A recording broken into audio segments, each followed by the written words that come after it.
A Plaguelands Media production. Hey everyone, this is Hugh from Plaguelands Media bringing you another book review, graphic novel review. This time we are looking at Batman No Man's Land Omnibus Volume 1. This was requested by my good friend and Plaguelands Media associate, Mr. Ian Van Gamet, after my 6-part saga of the death and return of Superman. Now, I'm just going to say straight off the bat, I'm really enjoying this series. I had never read it before. I had read the novelization of the story, but of course, you're going to lose a lot in the minutiae, in the details that are going to kind of get swept under the rug because a novel only has a certain amount of space as opposed to this epic story of Gotham City being cut off from the rest of the United States of America after a giant earthquake, and the city itself being carved up into different territories by the various villains and heroes of the story. Now, this video is only going to be part 1. Of course, there are going to be massive spoilers. But before we get into the story itself, I just want to let everyone know that Plaguelands Media has launched its first Kickstarter. There will be a link down below. I will also reference this at the end of the video, where you can go and check out issue 1 of Loki the Conqueror. This is the second comic book released by Plaguelands Media, but the first Kickstarter that we are doing. So I urge you, if you enjoy the videos, if you enjoy our content, if you enjoy Plaguelands Media, please go and support us. Get a copy, either a PDF or the physical copy. You can also get your hands on some original Loki the Conqueror art, which is absolutely phenomenal. You are not going to want to miss out. So without further ado, let's just jump straight into the next episode of...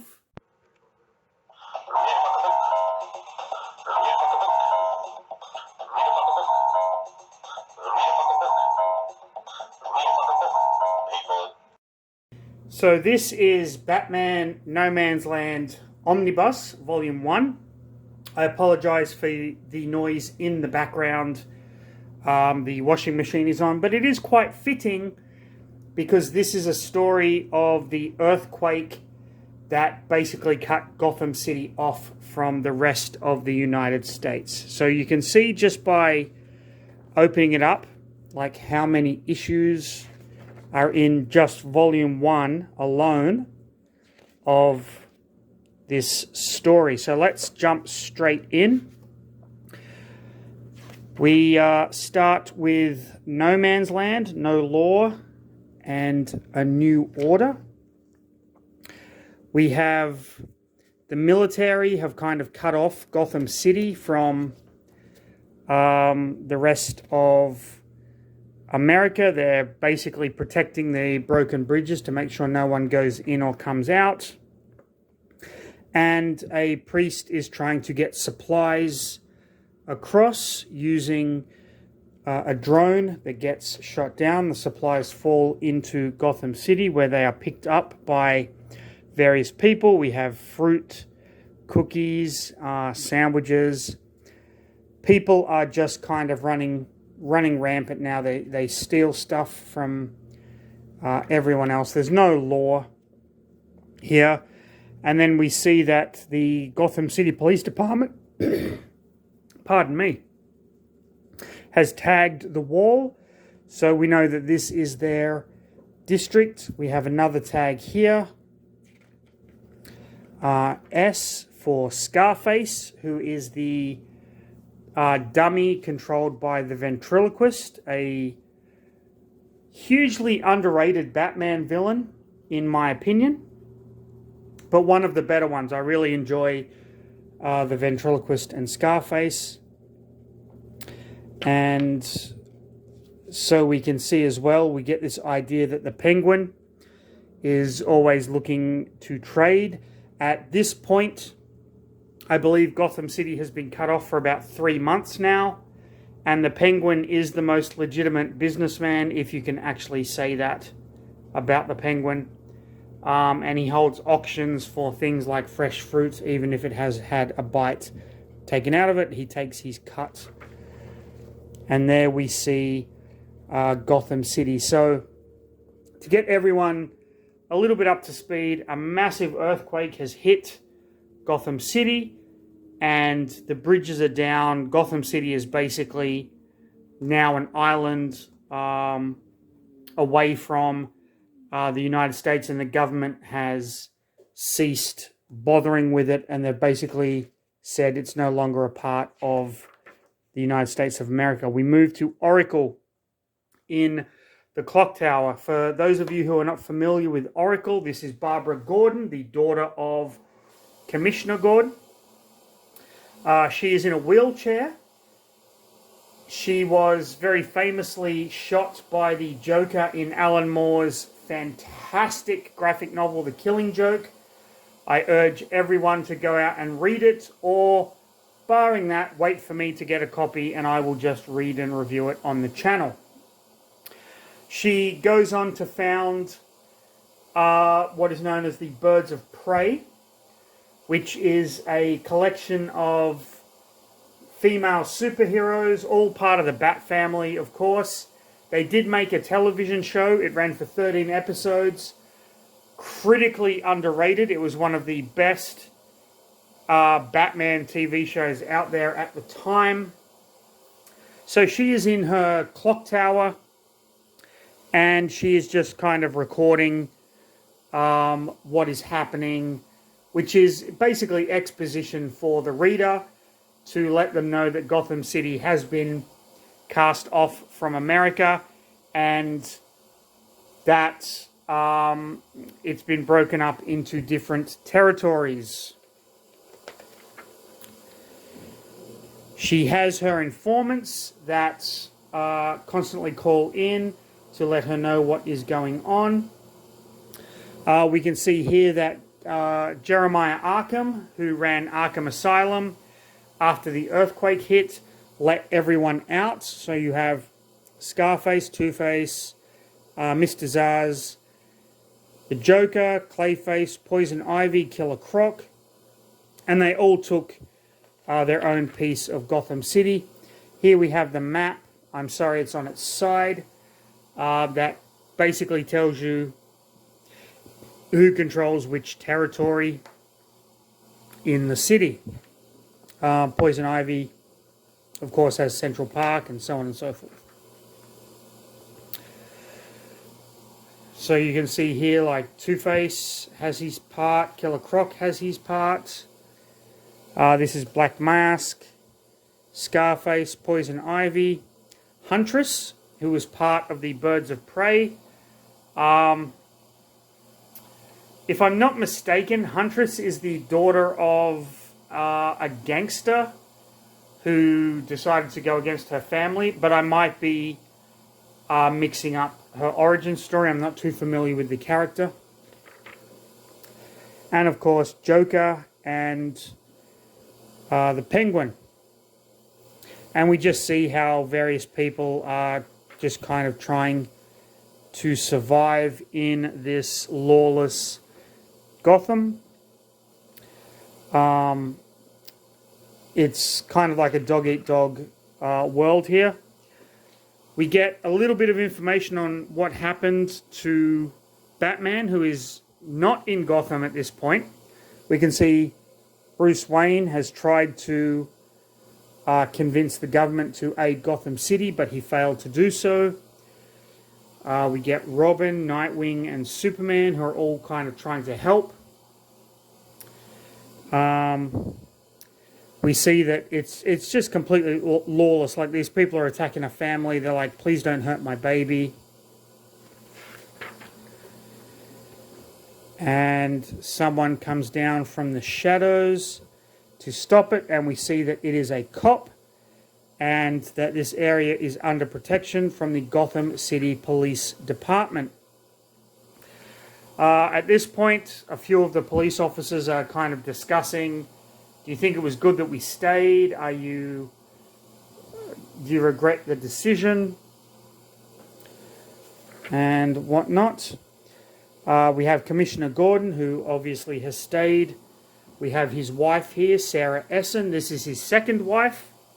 He famously had an affair with her when she was a cop under his jurisdiction, I guess you could say. And he ended up marrying her, so she is technically Oracle's stepmother. Luckily, she's a good cop, and they get along just fine. One of the police has repaired the bat signal, and Commissioner Gordon is like, you know what?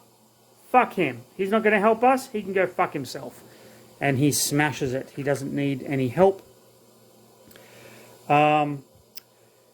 So they kind of talk on the rooftop of their base of operations.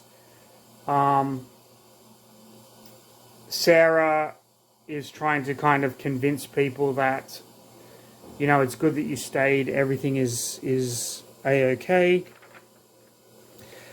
And then we see the Batman tag and a figure that looks very much like Batman using spray paint to tag the wall.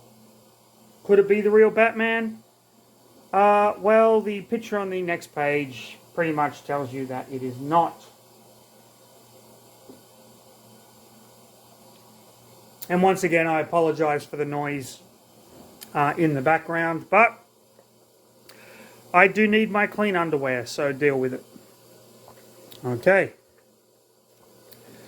So we have part 2 of No Law and a New Order. Strategy where Barbara Gordon is getting information from an informant, letting her know that the bat tag has been seen. And Barbara Gordon is skeptical, of course, because Batman hasn't gotten in contact with her, and she is one of his best assets. At this point, we get an interlude, the punk and the nomad. And this guy is basically trying to rob people with a gun, and this kid is like, well, you don't have any bullets because you wouldn't waste them on this. Commissioner Gordon has started to tag the buildings with GCPD. They decide that they are going to move into a new territory and try and take it over. This is a territory run by one of two gangs. There is the Low Boys and the Demons, and one of the cops is like, if we just, like, Commissioner Gordon's basic plan is, let's start a gang war and mop them up. And one of the cops is like, okay, if we go and shoot some of them, they'll think the other gang did it and we can mop up. And Commissioner Gordon's like, no, let's try it my way with no violence. And then if that doesn't work, we'll try it your way. Again, the punk tries to rob a little kid now, but the kid is being protected, so the punk just walks away. Commissioner Gordon and Sarah are having a moment. They see, like, the clothes on the clothesline look like the bat signal. Sarah's like, have a little bit of faith. Commissioner Gordon's not having any of it. At this point, two brothers have stumbled into gang territory. They freak out and run, only to be saved by Batwoman, who has been tagging the walls. The brothers question whether or not she is the Batman, and they end up kind of believing that she is who she says she is, and they go off. They're going to go and tell everyone that that she is protecting the area. At this point, Commissioner Gordon is formulating his plan to bust into the gang's territory, and then we get the punk and the stranger. The stranger happens to be the Joker, who ends up killing the punk, and they paint his face and he marks the territory as his. Okay, so at this point, they are talking about who this mysterious bat person could be. And we have an elderly man that gets accosted by some punks around the fire. They attack him and rip his fake beard off, and he starts running. Who could this mysterious person actually be? Gordon and one of his detectives go into the demons' territory and decide to deface their graffiti with a low boys tag, but they are found out, and the sentence for defacing that is, of course, death. Okay, we move into part 3, tactics. Gordon and his detective are about to be attacked when someone kills them. It is the other detective who wanted to do it this way in the first place. They put the bodies underneath the newly tagged wall, but you might see that there's a discrepancy.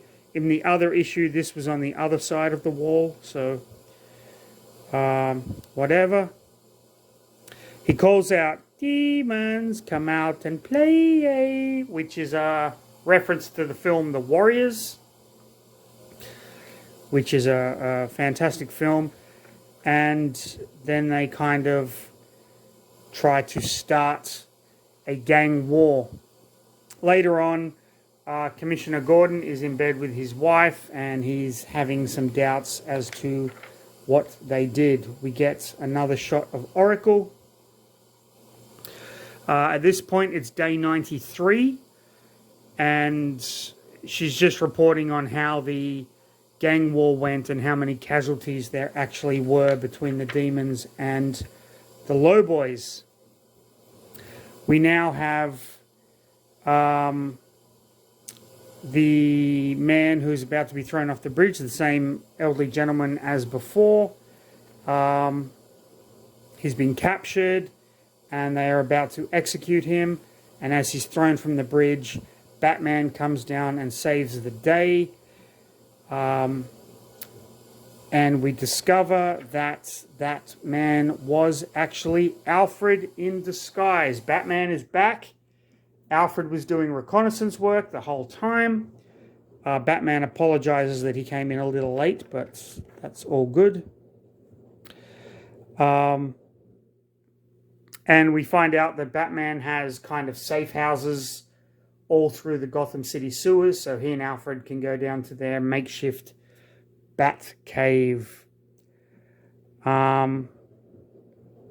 He calls Oracle, and he lets Oracle know that he is back, and that kind of everything's going to be okay. Commissioner Gordon is moving into his own territories, and he manages to get to where Oracle has been housed in her watchtower, and that is now part of the Gotham City Police Department protection. That is under their protection. The cops kind of discuss a game plan, how they are going to deal with things going forward.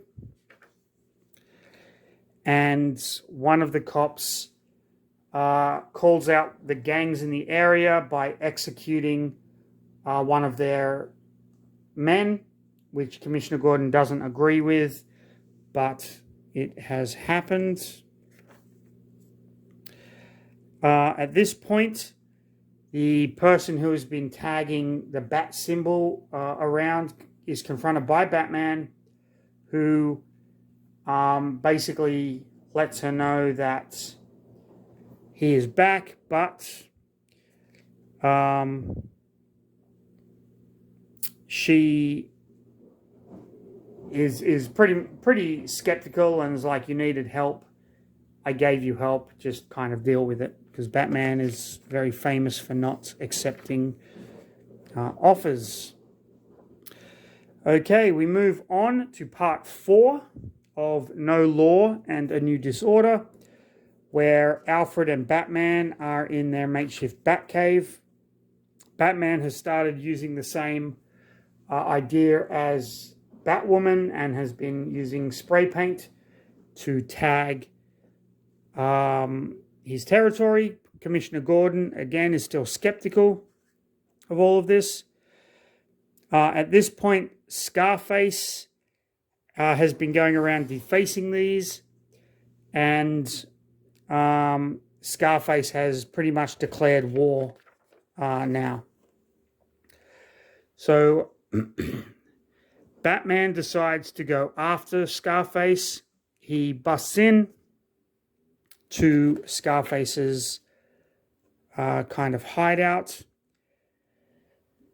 tells Alfred what is going on, lets Oracle know that he's going after the ventriloquist and wants as much information as he can about the ventriloquist, which Oracle gives him. He decides that it's better to go in incognito. So for a direct confrontation, he decides to use a different persona, not the Batman persona, and he manages to talk his way in to see the ventriloquist and Scarface, or at least we're led to believe that. In actual fact, one of his lackeys goes and lets ventriloquist and Scarface know that there is someone asking about them who knows an awful lot of information. This is a setup, of course. Batman has indeed lured them into a trap using information that he knows the ventriloquist and Scarface will want about a weapons cache. And when they go there, Batman is waiting. The weapons cache explodes and Batman easily takes down Scarface and the ventriloquist and makes the ventriloquist state that Batman is in control of this area from now on. So then we have the people who are like kind of disbelieving. They're going to take Batman out. Batman is walking through the area that was formerly controlled by the ventriloquist, saying this is under my control now. People are like, fuck that. But Batman pretty much makes sure that everyone knows he is in control of the area. And he puts his tag up at the end.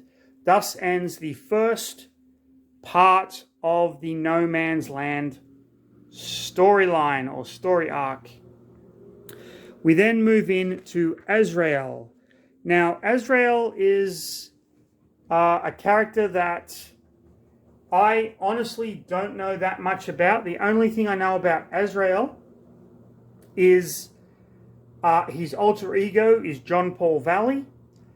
Batman chose him to be his successor during the Nightfall storyline where his back was broken by Bane.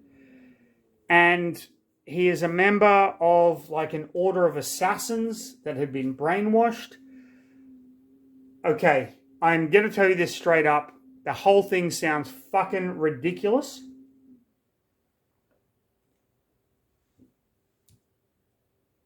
And I haven't read the entirety of the Nightfall storyline. I've only read up until when Batman gets his back broken. However, I do have the graphic novels, the entire Nightfall run, and they will be reviewed at some point, so I'm sure I will get to learn more about John Paul Valley. But as this comes after the Nightfall storyline, at this point, I don't know all that much about the character, only that he is Azrael and that his main nemesis is a man called Nicholas Scratch, who likes to have his henchmen wear devil masks, and his superpower is charisma, so he can pretty much make people do what he wants. So at this point in the story, I'm led to believe that Azrael has been after Nick Scratch for a long time. He has chased him down to this abandoned church where some of Nick Scratch's henchmen are wearing almost like kabuki masks, I guess you would say.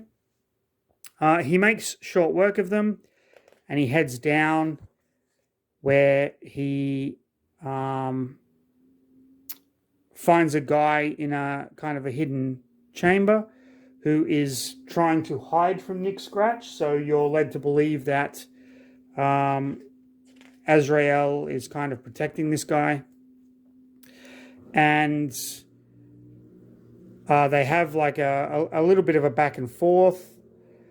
Azrael's trying to determine where Nick Scratch has gone. He heads out into the storm, where he's confronted by more of Nick Scratch's henchmen. At this point, before the battle, he gets struck by lightning, of course. They think he's gone, he's down, but he's not.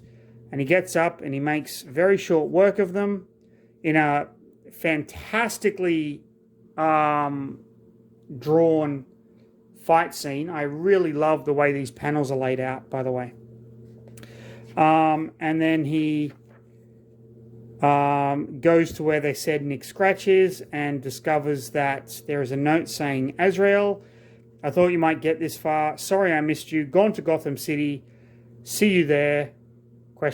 Your pal, Nicky.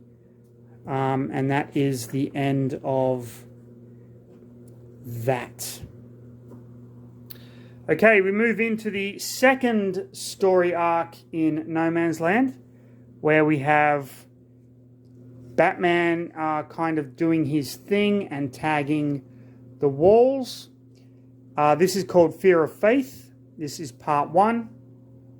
We see people have started burning books from the Gotham Library, and they're being watched as they do this by Jonathan Crane, aka the Scarecrow, and he notices that the only book that these people aren't burning is the Holy Bible, which he finds very, very interesting.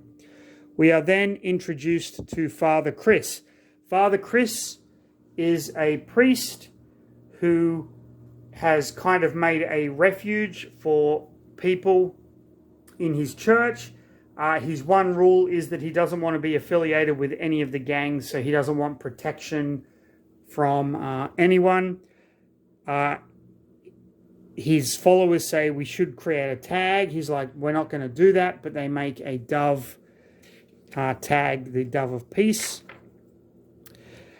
And at this point, we see an elderly woman fending off some gangbangers. Huntress comes in to protect her, and Huntress is like, you shouldn't be here. And she's like, I've got 2 girls in my apartment that need my help.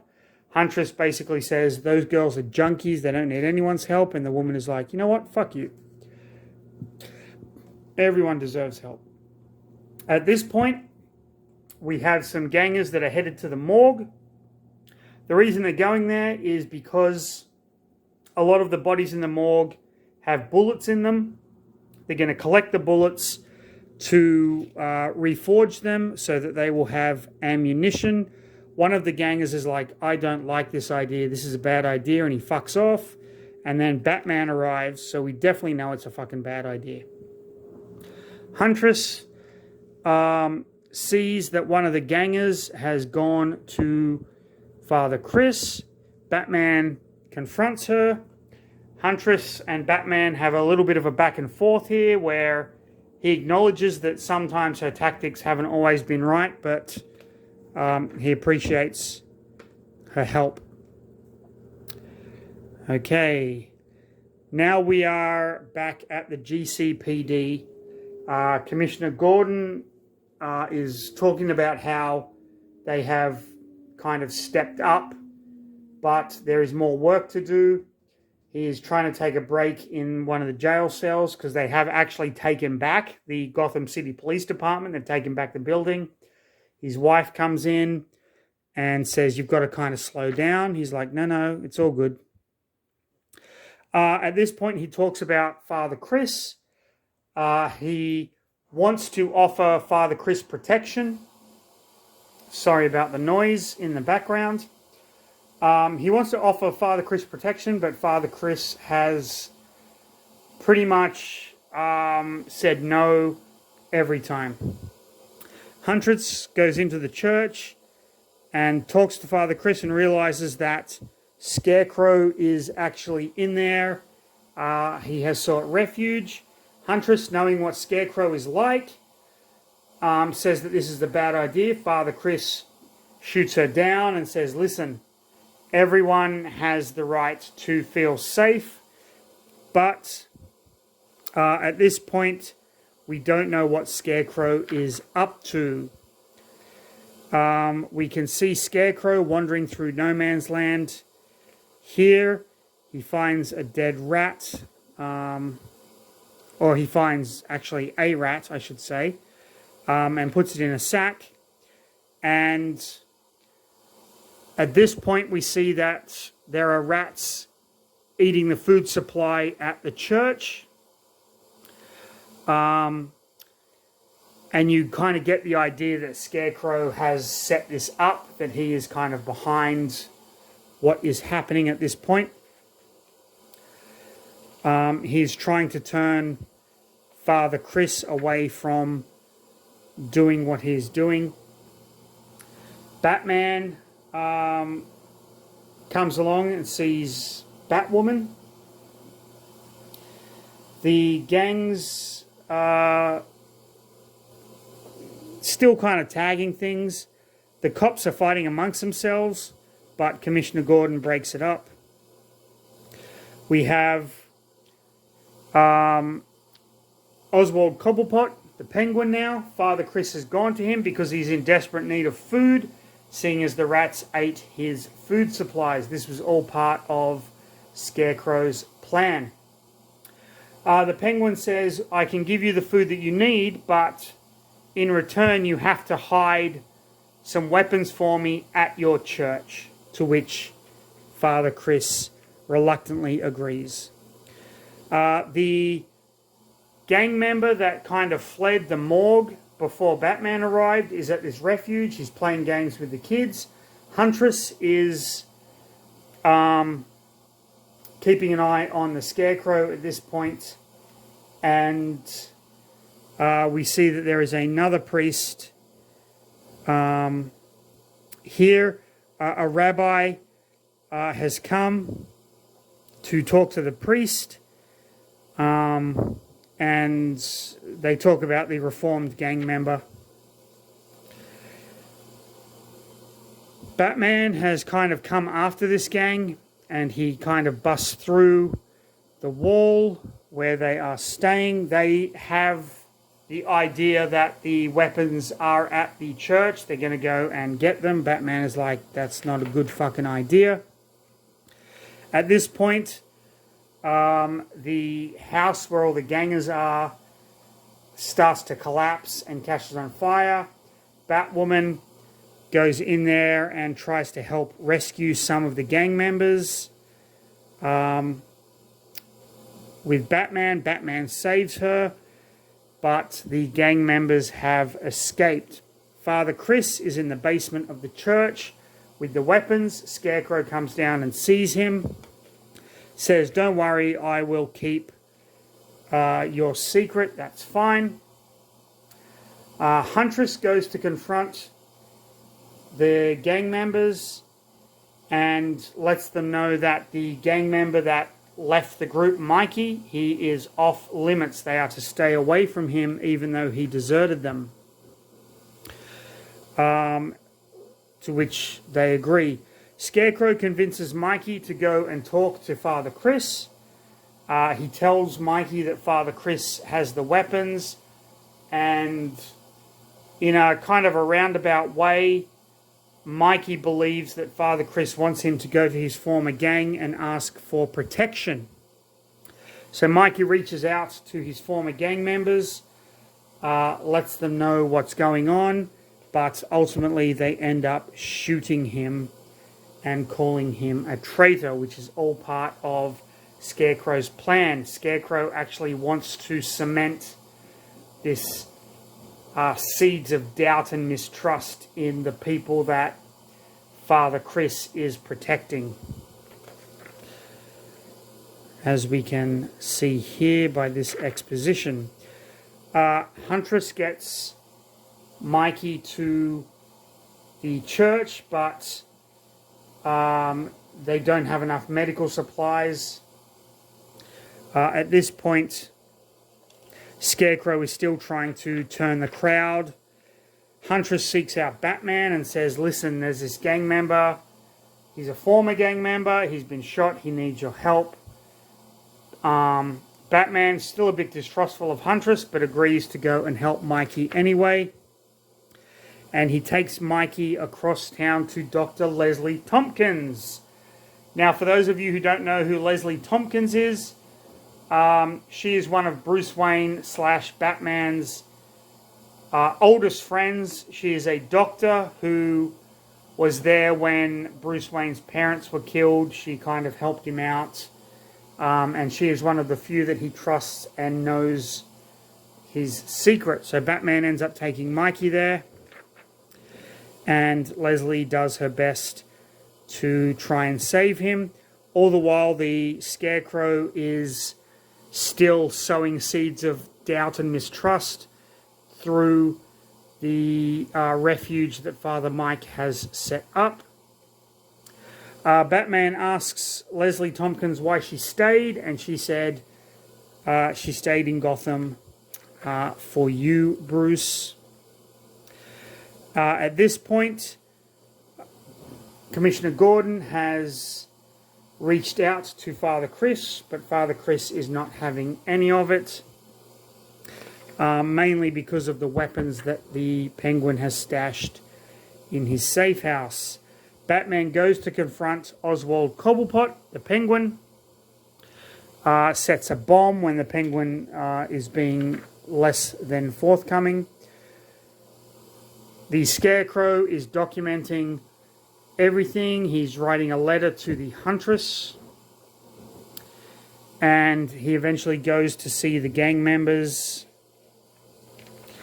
and ultimately the Scarecrow has revealed to Huntress that Father Chris has the weapons in his basement. She confronts him in front of everybody.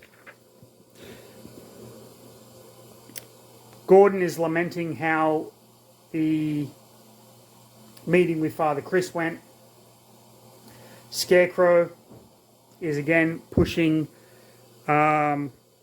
this idea that he can, like the fear that people have of what is happening is ultimately going to cause them to rise up. Father Chris accuses Huntress of provoking the gang members that Scarecrow has told, like the Mikey's former gang, Scarecrow has told them that there are weapons and ammunition.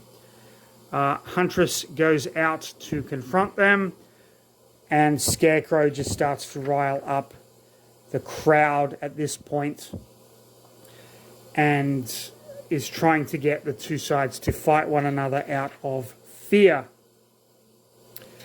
So the people in the church arm themselves.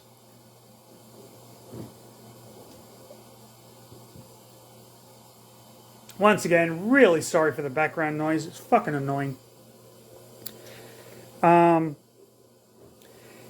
Father Chris tries to stand between the two groups, the gangs and the refugees. There is a shot, but it is not Father Chris, it is the Penguin's men who have come to reclaim their weapons. At this point, the Scarecrow is convinced that his plan will work. We now have three factions. all of which have weapons, and the GCPD are headed in there as well. Huntress tries to calm everything down while Batman is just standing back and watching.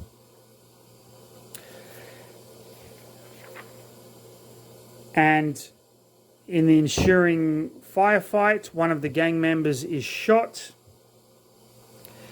and it just becomes a giant kind of shitfest where Huntress manages to save Father Chris, which was her kind of main objective after he ran in front of everyone, but at the same time trying to settle everyone down. At this point, Batman steps in.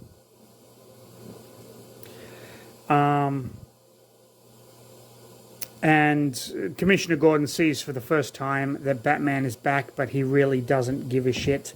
And he tells the Gotham City PD to stand down. Scarecrow still trying his usual bullshit, which Huntress kind of sees through.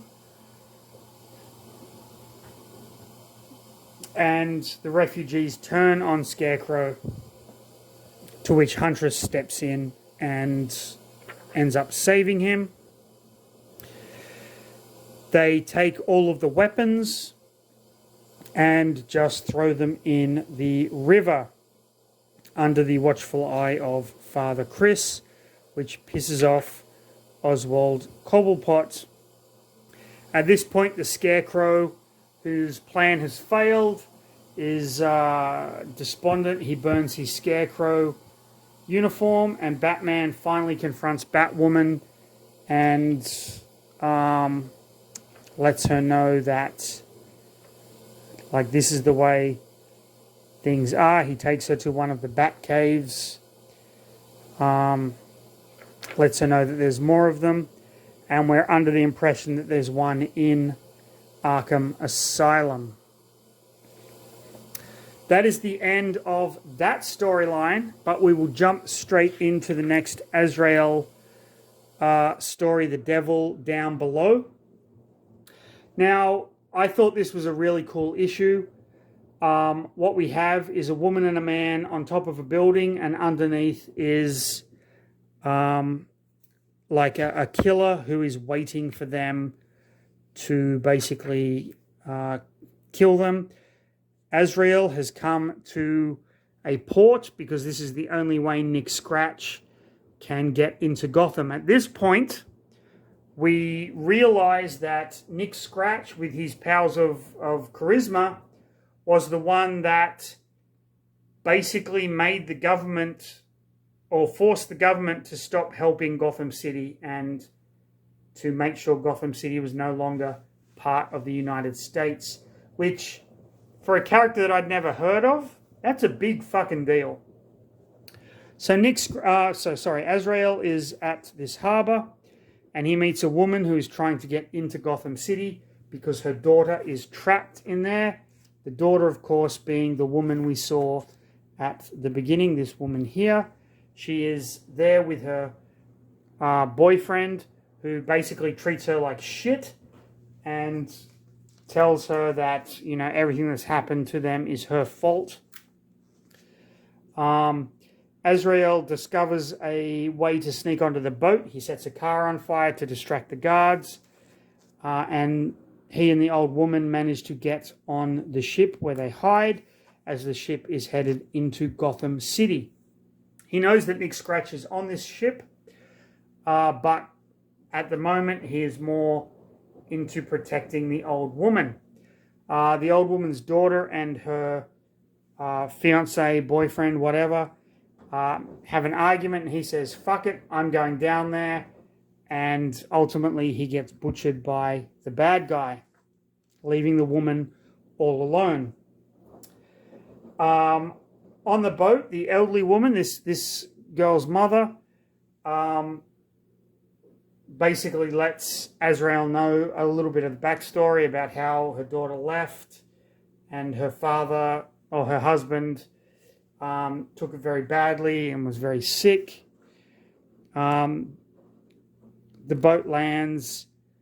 Nick Scratch's henchmen kill anyone that kind of sees it. Azrael attacks them. It's clearly snowing, of course, which makes the pages all that better. It's almost like we're looking at it through a blizzard, which I thought is really cool. Nick Scratch gets away, but Azrael agrees to help the old woman. The killer comes for the daughter. The old woman takes Azrael to the building where she last had contact with the daughter. Azrael manages to get there in time and fights the bad guy. Of course, throwing him off a building and winning. At this point, the mother picks up a gun, points it at the daughter, and says, you ran away with that animal and disgraced the family and caused your father to have an attack. And she fires at the daughter, but of course it misses. And she was just like letting off steam, of course, and her and the daughter reconcile. But at this point, Azrael has let Nick Scratch get away. That is where we are going to leave part 1. We are going to move into Bread and Circuses, which will be the beginning story arc of part 2. So this was part 1 of Batman No Man's Land, volume 1 of the Omnibus. I never read these comics when they came out. I did read the novelization, which doesn't really delve as deeply into it as the comics does, but I have to say I am absolutely loving this book, absolutely loving the story so far. It is engaging and gripping, and we get to see sides of characters that we don't normally get, like Commissioner Gordon's character is very well kind of fleshed out in this, trying to hold things together and forcing the Gotham City Police Department to move into other territories. I love that the villains have staked out their own territory, so it's like a boss battle gauntlet run. I am a little disappointed that we don't see more of the rest of the Bat family. Nightwing, for example, Robin, that kind of a thing. But I'm sure as the story progresses, we will see more of them. The small cameo that the Joker made was pretty cool. And I loved the portrayal of the Penguin. Not one of my favorite villains in the Batman universe, but it was still pretty awesome. Okay, if you enjoyed this, like, subscribe, hit the notification button to get more. Plaguelands Media has just launched their first Kickstarter. There will be a link in the description below for that. So please go and check that out. It is well worth your time and your money. I know I'm sounding desperate, but you're going to love it. Trust me, you will fucking love it. Until next time, I hope everyone stays safe. Have a fantastic rest of your day. I'll see you in the next video.